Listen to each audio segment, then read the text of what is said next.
Hello, photo class. Today you're going to be learning about your 35mm cameras and their controls.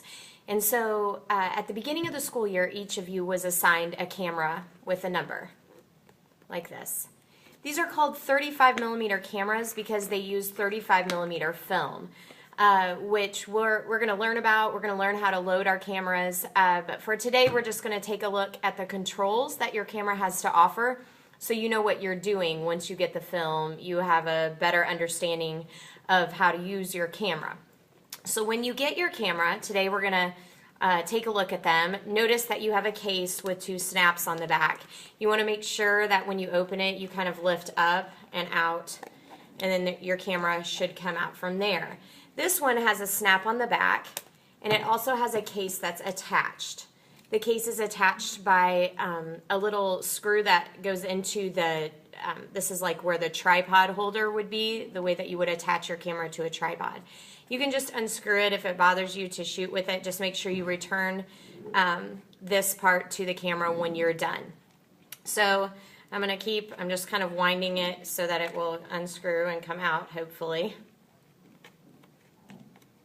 These are a little more tricky. There we go, finally. And I want to take you through the different controls of your camera.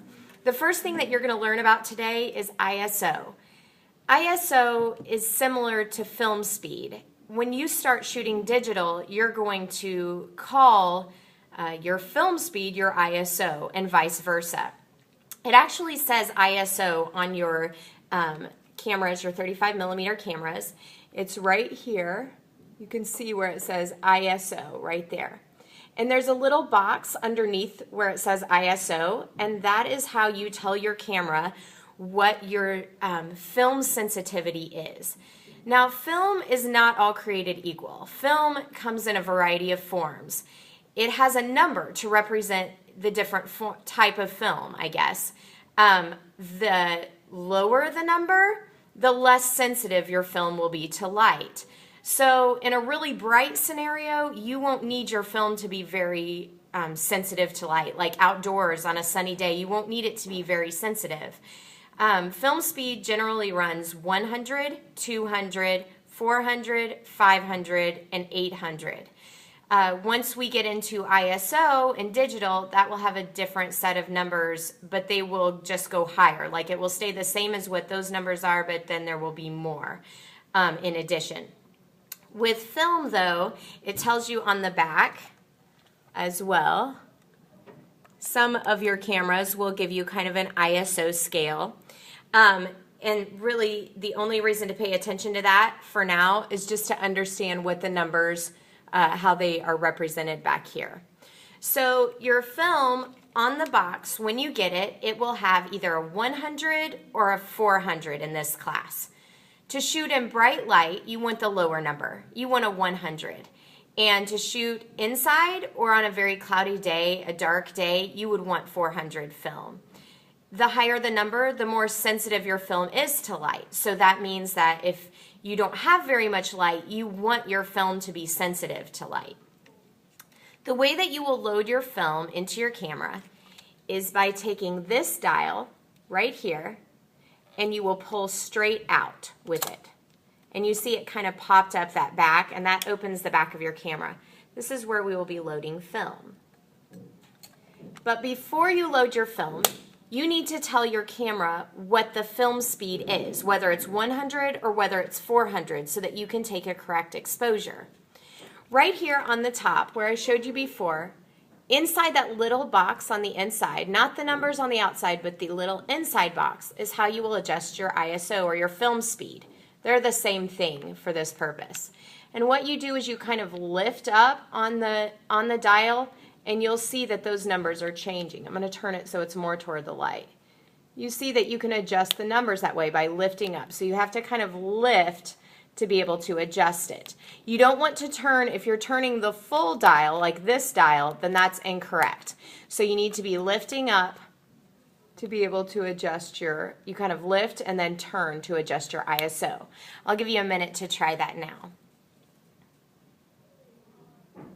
Okay, so now that you've figured out how to set your ISO, that is the very first thing that you do every time you go to shoot. Otherwise, you will not get a correct exposure. Once you have set your ISO, then you can go ahead and load your film by pulling up on this knob and opening the back of your camera. This is where you will load your film, and we'll talk about this more tomorrow. Your film will go in here, and we'll pull it across to here. For now, I'm going to close it up. The other controls that I want you to be aware of, this button right here is called your shutter button. This is what allows your camera to record light onto the film inside your camera. When you push this button, you heard that noise. When you push this button, that's your shutter, which is like the closed part inside the lens. It's always closed until you push that button, and then it opens up to whatever amount you've told it to open up. And we'll get into that a little bit more later as well. Up here on this top dial, so this is how you will take a picture, by the way. Let me review that. You'll advance your camera with this dial. You just kind of pull it forward with your thumb, and then you use this button to take the photograph. Up here on the top, this dial is your shutter speed. You will set your shutter speed based on the amount of movement that is taking place in your photograph. And we'll go over that more later as well. So the large dial is for shutter speed. And then ISO is the small little inside insert where you're going to kind of lift up and then turn and adjust that. Your aperture is right here. Remember, just like with your enlarger, your aperture is the amount of light that you allow into your camera. And you adjust it, it kind of clicks. It's all of these corresponding numbers, which we will discuss today. And then this is called your focus ring. Most of our cameras that you will be using do not have autofocus.